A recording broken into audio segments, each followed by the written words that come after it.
মেয়েকে ইপটিজিং এর প্রতিবাদ করতে যেয়ে বখাটেদের হাতে খুন হতে হয়েছে এক বাস চালক বাবা। চিন্তা করুন একবার, আমরা কোন দেশে আছি? মেয়েকে তো ইপটিজিং করেছে বখাটেরা, এবং বাবা হিসেবে সেটা প্রতিবাদ করতে যেয়ে সে বিচার তো পেলই না, বরং তাকে এখন মৃত্যুর সাথে চলে যেতে হলো পরপারে। তাহলে কোথায় নিরাপদ? মেয়েরা আসলে নিরাপদ কোথায়? যেসব মেয়েরা অসহায়, যারা একটু নিম্ন পরিবারের মেয়েরা, তাদের ক্ষেত্রেই এই সমস্ত ঘটনা ঘটে বেশি। এরা কখনো সঠিক বিচার পায় না, এবং তার পরিবারের সদস্যরা সেগুলোর যদি প্রতিবাদ করতে যায়, উল্টো আরও তাদের উপর নেমে আসে নির্মমতা। এরকম একটা ঘটনা ঘটেছে রাজশাহীতে। রাজশাহী নগরীর এক বাচ্চা লোক বাবার মেয়েকে বকাটেরা উত্ত্যক্ত করছিল কিছুদিন ধরে, এবং সর্বশেষ তারা তাকে বিভিন্নভাবে ইপটিজিং করে, এবং বাবার কানে সেটা পৌঁছালে বাবা বকাটেদের সেটা প্রতিবাদ করে যে তোমরা এগুলো করো না, বা বাবা হিসেবে একটু হয়তো বেশি কম বলেছে। কিন্তু সে বকাটেরা প্রথমত তার বাসায় এসে তাকে রীতিমতো হুমকি দিয়ে দেয়। পরবর্তীতে এই লাস্ট 16 এপ্রিল বুধবার রাতে তারা কয়েকজন মিলে তাকে মাথায় ইট দিয়ে আঘাত করেছে, এবং শেষ পর্যন্ত তাকে রাজশাহী মেডিকেলে নিয়ে তখন কর্তব্য চিকিৎসকরা তাকে মৃত্যু ঘোষণা করে।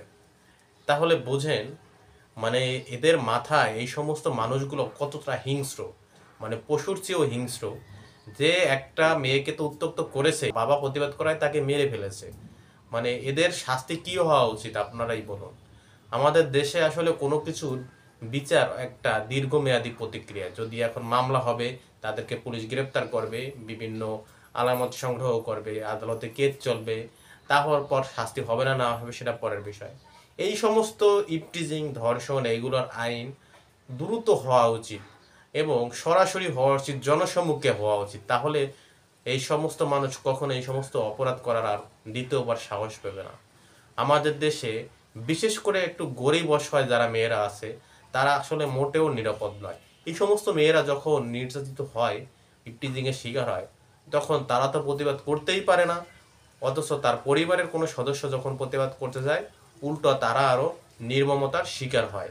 এরকমই আমরা প্রতিনিয়ত প্রায় নিউজ দেখতে পাই। এটা তো একটা নিউজ গেল রাজশাহীর যে নিউজটা একটু আগে বললাম, যে মেয়ের ইপটিজিংয়ের প্রতিবাদ করতে যেয়ে বাবা মারা গিয়েছে। এরকম আসলে আমাদের ঘরের আনাচে কানাচে আরও অনেক জায়গায় এরকম আরও অনেক নিউজ আছে যেগুলা প্রতিনিয়ত ঘটছে।